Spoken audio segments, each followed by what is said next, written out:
जय हिंद साथियों, स्वागत है आप सभी का हमारे यूट्यूब चैनल अड्डा 730 स्टडी में। तो दोस्तों, आज आपके लिए भूगोल ज्योग्राफी का पार्ट 4 लेके आए हैं, जिसमें आपको 20 से 25 क्वेश्चन करवाए जाएंगे। जो क्वेश्चन आपके एसएससी जीडी एग्ज़ाम और एसएसबी हेड कांस्टेबल दोनों के लिए बहुत महत्वपूर्ण होने वाले हैं। यहाँ से आपको प्रीवियस ईयर क्वेश्चनों के साथ आपकी क्लासेस मिलती हैं। डेली आपकी ये क्लास शाम को 6 बजे होती है। जी हाँ, शाम को 6 PM पर ये डेली क्लास होती है जीके जीएस की, जो आपके लिए एसएससी जीडी और एसएसबी हेड कांस्टेबल 2021 एग्ज़ाम के लिए बहुत ज़रूरी है। आपकी जानकारी के लिए बता दें, शाम को 5 बजे आपकी मैथ की क्लास होती है इसी चैनल अड्डा 730 स्टडी पर, और शाम को 6 बजे जीके जीएस की क्लास होती है। तो डेली आप लोग आ जाया करेंगे, नोटिफिकेशन बेल ऑन कर लेंगे, चैनल को सब्सक्राइब कर लेंगे, आपके पास नोटिफिकेशन पहुंचता रहेगा। चलिए फिलहाल आज का पहला क्वेश्चन देखते हैं। राइट आंसर बताना है। सभी के सभी क्वेश्चन जियोग्राफी के लिए गए हैं और बहुत इंपॉर्टेंट है। हम आपके लिए शाम को 6 बजे जो होता है डेली सब्जेक्ट वाइज, किसी दिन आपका जैसे आज जियोग्राफी है, किसी दिन पॉलिटी, किसी दिन हिस्ट्री, किसी दिन स्ट्रैटेजी के पूरा एसएससी जीडी का सिलेबस पूरा कतई बिल्कुल इसी चैनल अड्डा 730 स्टडी पर मिलेगा क्वेश्चनों के माध्यम से। ठीक है, चलिए फिलहाल देरी किए हुए बिना आज का पहला क्वेश्चन देखते हैं। इससे पहले के क्वेश्चन हम हल कर चुके हैं। क्या तिब्बत में मानसरोवर झील के पास किस नदी का उद्गम हुआ है? तो तिब्बत में अगर मानसरोवर से झील के पास देखेगा तो सिंधु का भी हुआ है, सतलज का भी हुआ है, ब्रह्मपुत्र का भी हुआ है। तो इनमें से सभी इसका राइट आंसर हो जाए। ठीक है, फिलहाल सिंधु नदी के बाद आपको याद रखना, सिंधु नदी जो है ये आपका भारत से जम्मू कश्मीर से होकर निकल जाती है। ब्रह्मपुत्र ये अरुणाचल प्रदेश के पास से आकर असम होते हुए बांग्लादेश में जमुना के उसे गंगा के पास मिलती है। बांग्लादेश में इसे क्या कहते हैं? बांग्लादेश में इसे जमुना कहा जाता है। ये भी बात आपको याद रखनी है। क्लियर है?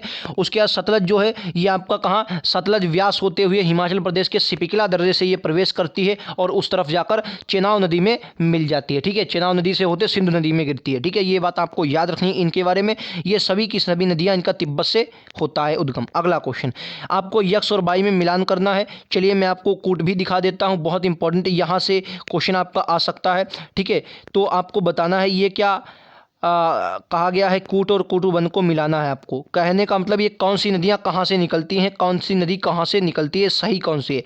कृष्णा नदी की बात करें तो साफ साफ इसमें कह रहा है कि एक जो ऑप्शन है ये आपके सभी के सभी गलत हैं। फिलहाल मैं आपको बता दूं, देखिए गोदावरी जो है ये आपके नासिक ज़िले से निकलती है। ठीक है, नासिक ज़िले से निकलती है गोदावरी। ठीक है, नासिक ज़िले से निकलती है, नासिक शहर से।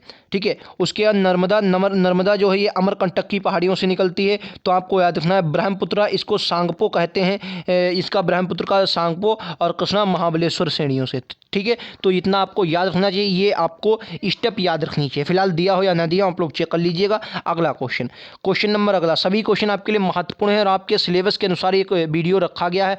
ऐसा नहीं है, किसी भी प्रकार के क्वेश्चन जो भी हैं सभी इंपॉर्टेंट हैं और आपके एग्जाम के लिए लायक हैं। ठीक है, क्वेश्चन कह रहा है निम्नलिखित में से कौन सी नदी विंध्य तथा सतपुड़ा पर्वत के मध्य से होकर गुजरती है? इस पर स्टार लगाएंगे क्योंकि बहुत इंपॉर्टेंट क्वेश्चन है, 50 बार क्वेश्चन पूछा गया। नर्मदा, अच्छा नर्मदा नदी ऐसी 2-3 नदियां हैं, जैसे ताप्ती हो गया, नर्मदा हो गया, और साबरमती हो गया, और माही हो गया।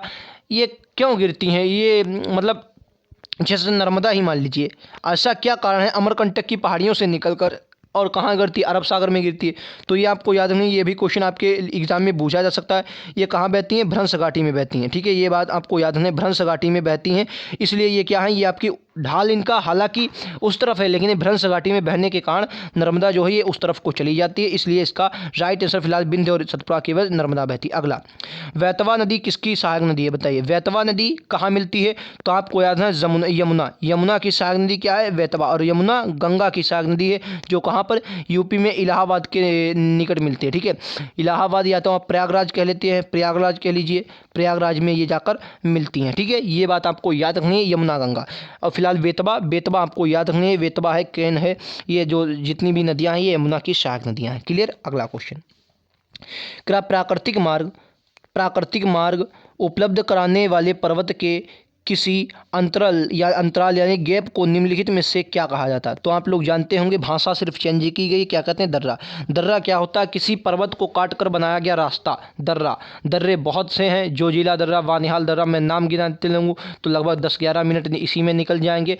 दर्रे आपको याद रखना है, कहाँ वो दर्रा कौन सा है, किस दर्रा कौन सी राह को जोड़ता है, ये बात भी आपको याद रखनी है। फिलहाल इसमें जो राइट आंसर होगा दर्रा, इसका राइट आंसर हो जाएगा। अगला क्वेश्चन, ठीक है, अगला क्वेश्चन कह रहा है कोरोमंडल कोरोमंडल समुद्री तट किस राज्य में स्थित है? कोरोमंडल, कोरोमंडल जो समुद्री तट है कहाँ है? तमिलनाडु में। तमिलनाडु में आपका कोरोमंडल तट पड़ता है। अच्छा, केरल में, ठीक, जैसे मान लिया ये है यहाँ पे, यहाँ पे, तो यहाँ पर ये वाला जो हिस्सा है ये तमिलनाडु का है, तमिलनाडु को, तो इसको क्या करते हैं? कोरोमंडल कहते हैं, कोरोमंडल कहते हैं, कोरोमंडल। अच्छा, क्वेश्चन आपका बूझ लिए कि कोरोमंडल के जस्ट जैसे ये तो आपका पूर्वी विभाग हो गया, ये क्या हो गया? पूर्वी विभाग, पूर्वी विभाग हो गया। अगर पश्चिम में बूझ लिए इस तरफ क्या पड़ता है, तो यहाँ पर आपका मालाबार पड़ता है। क्या पड़ता है? मालाबार। ये आपका एग्जाम में पूछा गया क्वेश्चन, इसलिए मैं बता रहा हूँ। क्वेश्चन यही पूछा गया था कि कोरोमंडल के पश्चिम में, जैसे पूर्व में कोरोमंडल पड़ता है तो पश्चिम में कौन सा पड़ेगा? तो आपको याद है मालाबार, इसके जस्ट मालाबार तट पड़ता है, ये आपको याद रखना है। चलिए नेक्स्ट क्वेश्चन, क्या विश्व का कौन सा देश सर्वाधिक देशों के साथ सीमा साझा करता है? तो आपको याद रखना सबसे ज़्यादा जो सीमा साझा करता है वो चीन सर्वाधिक देशों के साथ सीमा साझा करता है। ठीक है, सबसे ज़्यादा सीमा साझा करता है चीन। मंगोलिया हो गया, भारत हो गया, पता नहीं कितने, उधर नीचे कोरिया चले जाएंगे, कोरिया से सीमा साझा करता है। इधर आप चले जाएंगे म्यांमार से सीमा साझा करता है ऊपर को, और आप जब बढ़ेंगे तो उधर रूस वगैरह आपको देखने को मिलेगा। काफ़ी देशों से सीमा साझा करता है, एकमात्र ऐसा देश है जो सभी देशों के साथ सीमा साझा करता है। ठीक है, चलिए नेक्स्ट क्वेश्चन, अगला क्वेश्चन, कह रहा खैबर दर्रा कौन सा दर्रा है? इसको आप क्या करेंगे? इंपॉर्टेंट की श्रेणी में डालेंगे, ये आपके एग्जाम में कई बार पूछा गया है। ठीक है, खैबर दर्रा, कौन कौन से देश जुड़े हुए खैबर दर्रे से? तो आपको याद रखना है अफगानिस्तान और पाकिस्तान इसका राइट आंसर हो जाएगा। जी हाँ, अफगानिस्तान और पाकिस्तान जो है ये खैबर दर्रे से जुड़े हुए हैं। ज्योग्राफी के टॉप क्वेश्चन मैं आपको करवाऊंगा, जितने भी जहाँ भी आपको क्वेश्चन आ सकते हैं वहाँ से 60 प्रकार के क्वेश्चन करवाऊंगा। डेली ये क्लासेज आपको बता दें शाम को 6 PM पर होती है डेली, तो आप लोग डेली आ जाया करेंगे। इसी चैनल अड्डा 730 टीवी पर प्रीमियम क्लासेज होती हैं, आपको डेली क्लासेज मिल जाएंगी, गजब की क्लासेज होती, तो आप उन्हें जरूर देखा कीजिए। ठीक है, अगला क्वेश्चन, क्या सिपिकला दर्रा, सिपिकला दर्रा का निर्माण किस नदी द्वारा हुआ है? तो मैंने आपको बताया था हिमाचल प्रदेश में सतलज नदी क्या करती है? सिपिकला दर्रे से ही भारत में प्रवेश करती है। ठीक है, तो सिपिकला दर्रा का जो निर्माण हुआ है वो सतलज नदी के द्वारा हुआ है, आपको याद रखना है। चलिए नेक्स्ट क्वेश्चन, ये आपका अगला क्वेश्चन कह रहा है कि निम्नलिखित में से कौन सी झील भारत के पश्चिमी तट पर स्थित है? तो अष्टमुडी। पश्चिमी तट मतलब क्या होता है? ये इस तरह, ये क्या होगा? ये आपका पूर्वी होता है। ठीक है, ये पूर्वी होता है आपका, और ये कौन सा होता है? ये आपका होता है पश्चिमी। ठीक है, पश्चिमी होता है, ये आपका पश्चिमी। तो अष्टमुडी है, कहाँ पूछा गया? पश्चिमी तट पर पूछा गया अष्टमुडी। चिल्का झील उड़ीसा में है, सबसे बड़ी लेगून झील है, उड़ीसा में पड़ती है।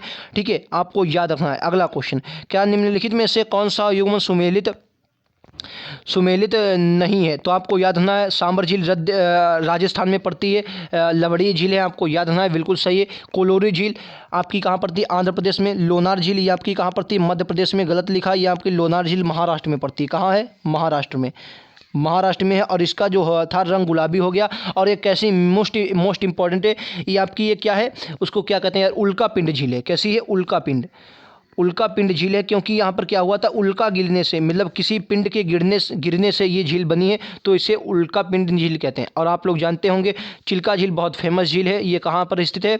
आपके उड़ीसा में स्थित है। चिल्का झील आपकी कहाँ पर स्थित है? उड़ीसा में स्थित है। चलिए नेक्स्ट क्वेश्चन कह रहा है कि सबसे बड़ी मानव निर्मित झील कौन सी है? सबसे बड़ी मानव निर्मित झील कौन सी है? ऑप्शन में आपको आगे दिख रहा हूँ, ये रही 4 ऑप्शन। सबसे बड़ी आपको बताना है मानव निर्मित झील कौन सी हो जाएगी? तो गोविंद सागर। गोविंद सागर जो झील है ये मानव द्वारा निर्मित सबसे बड़ी झील है।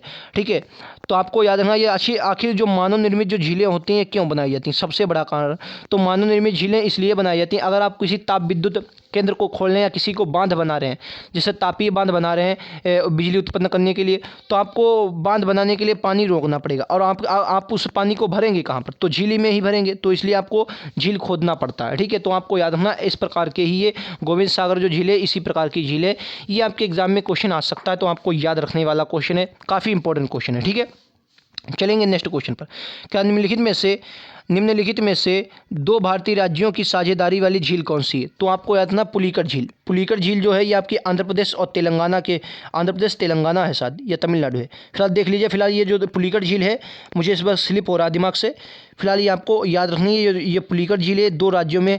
एक अच्छा हुसैन सागर, ये जो आपकी हुसैन सागर, ये पिछली बार 2018 में बूझी गई थी। हुसैन सागर आपको याद रखना, ये आपके एग्जाम में बूझी गई झील है। ये आपके तेलंगाना में, कहाँ है? तेलंगाना में है, आपको याद रखना। ठीक है, तेलंगाना में है हुसैन सागर। अगला क्वेश्चन, क्या निम्नलिखित में से कौन सा सुमेलित नहीं है? लोकटक झील ये आपके मेघालय में ना होकर मणिपुर में है। कहाँ है? मणिपुर में है। ठीक है, मणिपुर में है। वेम्बनाड झील केरल बिल्कुल सही है। डल झील कश्मीर, पुलिकर झील आंध्र प्रदेश। तो आपको याद रखना जो लोकटक झील है यह कहाँ है, मणिपुर में है, और मणिपुर में ही केबुल लामजाओ एकमात्र तैरता हुआ द्वीप है जो आपको तैरता हुआ दिखेगा। अगला क्वेश्चन कह रहा है भारत में सबसे लंबी झील कौन सी है? सबसे लंबी तो वेम्बनाड झील हो जाएगी। वेम्बनाड झील जो है ये भारत की सबसे लंबी झील है। क्लियर है? भारत की सबसे लंबी झील कौन सी है? वेम्बनाड झील हो जाएगी। और काफ़ी इंपॉर्टेंट क्वेश्चन है, यहाँ से आपके एग्जाम में क्वेश्चन आएगा। मुझे लगता है ये जो क्वेश्चन मैं करवा रहा हूँ बहुत इंपॉर्टेंट क्वेश्चन। तो डेली यहाँ पर आपको आना है। 5 बजे डेली क्लासेस होती हैं, 6 बजे, 5 बजे मैथ की क्लास और 6 बजे आपकी जीके जीएस की क्लास, लगातार क्लासेस हो रही हैं। आपको एसएससी जीडी और एसएसबी हेड कांस्टेबल के लिए आपको डेली यहाँ पर आना है। जो आपके 5 से अगर 5 PM पर देखेंगे तो 5 PM पर शाम को आपकी मैथ की क्लास होगी, 6 PM पर आपको शाम को जीके जीएस की क्लासेस होती हैं। तो चैनल को सब्सक्राइब कर लेंगे, बेल आइकन दबा लेंगे, नोटिफिकेशन आपके पास पहुंचता जाएगा। कह रहा है हिमालय पर्वत श्रृंखला किस प्रकार की पर्वत श्रेणी है? तो आपको याद ना वलित पर्वत। अच्छा, वलित पर्वत होते क्या हैं? ये वलित पर्वत ऐसा होता है, आपने अगर प्लेट विवर्तन की थ्योरी पढ़ी होगी, देखिए प्लेट विवर्तन की थ्योरी ये होती है। मान लिया एक प्लेट ये है, दूसरी प्लेट ये है, दूसरी प्लेट ये है। ये प्लेटें क्या होती हैं, किसी न किसी कारणवश आपस में टकरा जाती हैं। जब ये आपस में टकरा जाती हैं तो नीचे वाली जो भारी प्लेट होगी ये क्या होगी, ये नीचे क्षेपित हो जाएगी। अब जो नीचे क्षेपित हो जाएगी ये भारी प्लेट, तो ये क्या करेगी, जो अंदर क्या होता है, अंदर मैग्मा होता है, लावा होता है, तो वहाँ संवहन धाराएँ चलती हैं। तो वो लावा जब उसका आयतन बढ़ जाता है तो लावा क्या करता है, ठोकर लगाने लगता है। क्या करने लगता है, ठोकर लगाने से बाहर निकलने के लिए। अगर यह लावा बाहर निकल कर क्या आ जाता है, बाहर आ जाता है, तो यही क्या हो जाता है, ज्वालामुखी पर्वत बन जाते हैं आपके ज्वालामुखी। अगर मान लिया क्या हुआ, यहाँ पर मान लिया हमने क्या देखा, बहुत अच्छे से कॉन्सेप्ट को समझिए। यहाँ पर मान लिया यहाँ पर कठोर हिस्सा है, तो यहाँ पर ये क्या हुआ, ये तोड़ नहीं पाया, तो या क्या कर देगा, वलन डाल देगा। और वलन ये कभी इतने बड़े हो जाते हैं, ऐसा नहीं है ये आपने कल देखा और परसों ये क्रिया हो गई, ऐसा कभी नहीं है। ये 100 150 सालों तक, लगभग हजारों वर्षों तक चलती रहती है, ये क्रिया होती रहती है, तब जाकर कहीं हो पाता है। तो ये वलित पर्वत इस प्रकार से वलित पर्वत बनते हैं, ये आपको याद रखना है, ठीक है। तो ज्वालामुखी पर्वत इसी प्रकार से बनते हैं, जब लावा बाहर आ जाता है तो उसे मैग्मा जब बाहर आ जाता है तो उसे लावा कहते हैं, वलित पर्वत। अगला, हिमालय की उत्पत्ति किस क्वेश्चन को ध्यान से पढ़िए। कह रहा हिमालय की जो उत्पत्ति हुई है, हिमालय की उत्पत्ति किस भूसंधि से हुई? तो तैथिस सागर से। हिमालय की उत्पत्ति तैथिस सागर से। तैथिस सागर क्या था, क्या आप लोग समझना चाहेंगे? अगर समझना चाहेंगे तो समझिए। देखिए पहले क्या हुआ, एक वैज्ञानिक हुए, बहुत पुरानी बात है, उन्होंने बताया कि पहले क्या थी, हमारी पृथ्वी वर्तमान समय की तरह नहीं थी। तो लोगों ने भाई कहा कैसी थी, तो उन्होंने बताया पहले हमारी जो पृथ्वी थी ये इस प्रकार से थी, जिसे इन्होंने क्या किया, पेंजिया कहा। जिसे इन्होंने क्या कहा, पेंजिया कहा। जिसे इन्होंने कहा पेंजिया, क्या कहा, पेंजिया कहा, ठीक है। बहुत ध्यान से इस कॉन्सेप्ट को समझिएगा, पेंजिया। और इन्होंने कहा इसके चारों तरफ ये जल भरा हुआ था, इस प्रकार जल भरा हुआ था, जिसे इन्होंने कहा पेंथोलासा कहा। क्या कहा, पेंथालासा, ठीक है, पेंथालासा का, समझिएगा। अब क्या किया इन्होंने, कहा किसी कारण बस बहुत समय बाद गुरुत्वाकर्षण आकर्षण बल सूर्य और पृथ्वी, आपको सूर्य चंद्रमा और पृथ्वी जब पास में आते हैं, ज्वार भाटा होता है, ऐसे ही आकर्षण बल हुए और क्या हुआ, पृथ्वी आपस में टूट गई। पृथ्वी जो क्या था, इन्होंने कहा पृथ्वी 2 खंडों में टूट गई। किस प्रकार से टूटी, अगला चित्र में बनाता हूँ किस प्रकार से टूटी। इन्होंने कहा जो पृथ्वी थी ये इस प्रकार से टूट गई, एक भाग ऊपर को चला गया, दूसरा भाग नीचे को चला गया। अच्छा, अब इस प्रकार पहले तो मतलब जल तो इसी प्रकार से भरा रहा, जल इसी प्रकार से भरा रहा, और यहाँ पर जो जल भर गया तो इसको इन्होंने क्या कह दिया, तैथिस सागर। इसको क्या कह दिया इन्होंने, तैथिस सागर कहा। और इसको इन्होंने अंगारा लैंड कह दिया, अंगारा लैंड। और इसको क्या कह दिया, गोंडवाना लैंड। इसको क्या कह दिया, गोंडवाना लैंड, ठीक है। बहुत ध्यान से समझिए, इसको गोंडवाना लैंड कह दिया। तो ये वाला हिस्सा, इसी को इन्होंने क्या कहा, तैथिस सागर कहा था। ये बात आपको याद रखनी है। चलिए अगला क्वेश्चन, कह रहा हिमालय की सबसे पूर्वी चोटी कौन सी है। पूर्वी चोटी की बात कर रहा, हिमालय की सबसे पूर्वी, कहने का मतलब है हिमालय आपका क्या होता है, ये जम्मू कश्मीर वाले एरिया से इस प्रकार से शुरू होते ये इस प्रकार से कहाँ पर, असम में मुड़ जाता है। तो सबसे अगर पूर्वी की बात करेगा तो आपका क्या हो जाएगी, नामचा बरवा, ठीक है। नामचा बरवा ये सबसे पूर्वी, भारत की सबसे ऊँची कंचनजंगा है जो सिक्किम में है, और जो आपका केटू है वो पाक अधिकारी कश्मीर में आती है। अगर हिमालय की पूछेगा तो आपको याद रखना है कंचनजंगा है। जो आपकी वो K2 है वो ट्रांस हिमालय की है, वो हिमालय का भाग नहीं है, वो ट्रांस हिमालय का भाग है। कंचनजंगा जो है ये आपका हिमालय का भाग है। ठीक है, चलो अगला क्वेश्चन ये रहा। कह रहा किस हिमालय की चोटी सागर माथा भी कहा जाता है। बताइए कि हिमालय की किस चोटी को सागर माथा कहा जाता है, तो आपको याद रखना है माउंट एवरेस्ट। सागर माथा क्या कहाँ कहते हैं, तो इसको नेपाल में, कहाँ, नेपाल में। याद रखने वाली बात है, नेपाल में इसको सागर माथा कहा जाता है। क्लियर है। नेक्स्ट क्वेश्चन अगला, क्या बृहत्तर यानी कि ग्रेटर हिमालय का दूसरा नाम क्या है। ग्रेटर हिमालय का दूसरा नाम क्या है, हिमाद्री भी इसे कहते हैं। देखिए हिमालय 3 प्रकार से है। फिलहाल जिन लोगों को हिमालय मालूम है वो लोग देख लीजिए एक बार और रिवीजन हो जाएगा। पहली जो सबसे पहली आपकी है इसको कहते हैं सबसे पहले जो है उसे काराकोरम श्रेणी। ये क्या है आपकी, 1 मिनट, इसको क्या कहते हैं, काराकोरम श्रेणी। ये जो आपकी है ये काराकोरम श्रेणी आपकी पड़ती है, काराकोरम श्रेणी। बहुत ध्यान से पढ़िएगा, जिन लोगों को नहीं मालूम है एक बार देख लीजिए। उसके बाद जो नीचे आपकी पड़ती है ये लद्दाख पड़ती है, इसको क्या कहते हैं, लद्दाख पड़ती है, ये आपकी चली जाती है लद्दाख। उसके बाद जो आपकी अगली श्रेणी आती है उसको अपन लोग कहते हैं जास्कर। उसको क्या कहते हैं, जास्कर, जास्कर, जास्कर, इसको क्या कहते हैं, जास्कर। अब इन तीनों श्रेणियों को क्या कहेंगे, तीनों श्रेणियों को इनको कहते हैं ट्रांस हिमालय। क्या कहते हैं, ट्रांस हिमालय। इन तीनों श्रेणियों को क्या कहते हैं, ट्रांस हिमालय। बहुत आप लोगों को बहुत कन्फ्यूज, जिन लोगों को नहीं मालूम होगा, मुझे खुद पहले नहीं मालूम था तो मैं यही कन्फ्यूजन में रहता था, ट्रांस हिमालय क्या है, हिमालय क्या है। कहीं जब टीचर लोग पढ़ाते थे तो कहीं कह देते थे ये हिमालय है, ये ट्रांस हिमालय है, ये काराकोरम हिमालय है, ये लद्दाख हिमालय है, ये जास्कर, तो समझ में ही नहीं आता था। ठीक है, तो आपको याद रखना है। तो ये क्या है, ये हिमालय का, ये आपकी काराकोरम हो जाएगी, ये आपकी क्या हो जाएगी, लद्दाख हो जाएगी, ये आपकी क्या हो जाएगी, जास्कर हो जाएगी। ठीक है, इन तीनों श्रेणियों को मिलाकर क्या कहते हैं, इन तीनों श्रेणियों को मिलाकर सर ट्रांस हिमालय कहते हैं। उसके बाद आपका आता है मेन हिमालय। मेन हिमालय है जो ये आपका काफ़ी बड़ा है और ये आपका इस प्रकार से चला जाता है, ये उधर चला जाता है, तो इसको कहते हैं मेन हिमालय। ठीक है, उसके बाद जो अगला हिमालय है उसको आप लोग कहते हैं लघु हिमालय। लघु हिमालय ये क्या है, ये टुकड़ों में है। टुकड़ों में क्यों है, अभी पूरा कारण मैं बताता हूँ टुकड़ों में आखिर क्यों है। ये देखिए इस प्रकार से क्या है, टुकड़ों में है। तभी आपने क्या होगा, अब आप एक बार और आपके दिमाग में आ रहा, कहीं यार आपको कह रहे हैं, कहीं टीचर आपको पढ़ाते हैं, जिन लोगों को नहीं मालूम, जिन लोगों को मालूम है मैं उनकी बात नहीं कर रहा हूँ, जिन लोगों को नहीं मालूम तो उनमें कन्फ्यूजन, कहीं यार कह रहे होंगे यार पीर पंजाल, कहीं कह रहे होंगे धौलाधर, कहीं कुमायूं, कहीं कुछ भी। तो क्या है, ये पीर पंजाल जम्मू कश्मीर का जो लघु हिमालय का जो जम्मू कश्मीर में भाग है उसे क्या कहते हैं सर, उसे पीर पंजाल कहते हैं। तो ये पीर पंजाल।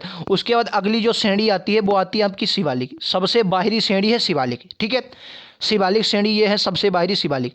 अच्छा, ये टुकड़ों में क्यों है, क्योंकि इधर से शिवालिक और इधर से हिमालय, ये दाब लगा दी इन्होंने, तो ये भाई साहब टूट गया। अब कहेंगे तो इनने और इसने दाब लगाई तो ये क्यों नहीं टूटा। भाई साहब ये दाब नहीं लगा सकता क्योंकि ये ऊपर को चला जाता है जब दाब लगती है, और ये भी ये दोनों बीच में फंस गए। इसने और इसमें जब दाब लगाई तो ये बीच में फंस गए, तो इसलिए क्या हुआ, ये टुकड़ों में है। ये आपको याद रखना है। ठीक है, यहाँ तक आपको क्लियर हो गया होगा। चलिए अगला क्वेश्चन। मैं पूरी आपको जानकारी देते हुए चल रहा हूँ, ऐसा नहीं। जब भी आपको कभी ज्योग्राफी पढ़ाएंगे, टाइम मिलेगा, अपना पेपर दे लीजिए आप लोग एग्ज़ाम देने के बाद। अभी एग्ज़ाम की हम लोग डेट अभी आई नहीं है, फ़िलहाल तैयारी तो आपको पूरी करनी है। उसके बाद आपको बहुत अच्छे से पढ़ाएंगे कभी मौका मिला। ठीक है, फ़िलहाल आप लोगों का जल्द से सिलेक्शन हो। क्या लघु हिमालय स्थित है कहाँ, मध्य हिमालय में लघु हिमालय कहाँ पर स्थित है। मैंने क्या बताया, लघु हिमालय, इसे मध्य हिमालय, शिवालिक और महान हिमालय। अभी पूरा कॉन्सेप्ट समझ आया, देखो क्वेश्चन भी आ गया। ऐसे ही क्वेश्चन पूछे जाते हैं, और जिन लोगों का कॉन्सेप्ट क्लियर है वो यार कहेंगे अरे यार बच्चों वाले, और जिनको नहीं मालूम कहेंगे यार कहाँ से क्वेश्चन पूछ दिया, बहुत कठिन पेपर था। पेपर कभी एग्ज़ाम कठिन नहीं होता, जिन लोगों को मालूम होता है उनके लिए सरल है, जिन लोगों को नहीं आता उनके लिए कठिन है। मैंने अभी पूरा कॉन्सेप्ट देखो समझाया और वही तुरंत क्वेश्चन आ गया। ठीक है, तो आपको समझ में आ गया होगा, शिवालिक और मध्य हिमालय के बीच लघु हिमालय स्थित है जो कि टुकड़ों में है। अगला क्वेश्चन, क्या लघु हिमालय की श्रेणी और ढालों पर मिलने वाले छोटे छोटे घास के मैदान को क्या कहते हैं। देखो मैंने क्या बताया था, जो लघु हिमालय टुकड़ों में है, टुकड़ों में लघु हिमालय, और उसके बाद शिवालिक हिमालय, इनके बीच में क्या होता है, घास जमी होती है छोटी छोटी, इनके बीच में छोटी छोटी घास जमी होती, उसे मर्ग कहते हैं। ठीक है, और इनके नाम भी अलग अलग हैं। जैसे जम्मू कश्मीर में गुलमर्ग कहते हैं, गुलमर्ग आपने सुना होगा। जैसे सोनमर्ग आपने सुना होगा, सोनमर्ग। तो इनके नाम भी अलग अलग है, अलग जगह पे अलग अलग नाम है।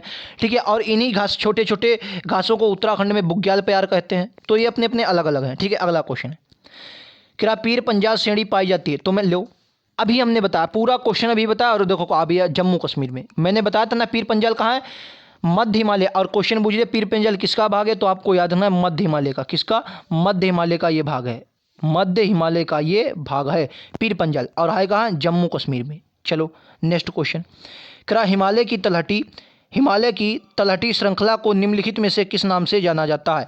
हिमालय की तलहटी श्रृंखला को निम्न में से किस नाम से जाना जाता है? तलहटी। लो भैया पूरा क्वेश्चन वही है। मैंने क्या बताया? सबसे बाएं कौन सी है? शिवालिक है। तो लो क्वेश्चन भी आ गया कि सर सबसे बाएं कौन सी है? तलहटी, मतलब सबसे बाएं शिवालिक। सबसे ऊपर ट्रांस हिमालय, उसके बाद महान हिमालय, उसके बाद मध्य हिमालय। ये पीर पंजल मध्य हिमालय का भाग है। उसके बाद सबसे नीचे शिवालिक हिमालय, जिसे आप नवीनतम हिमालय कहते हैं। ठीक है, तो ये थे आज के क्वेश्चन। मुझे लगता है क्वेश्चन बहुत अच्छे लगे होंगे आपको।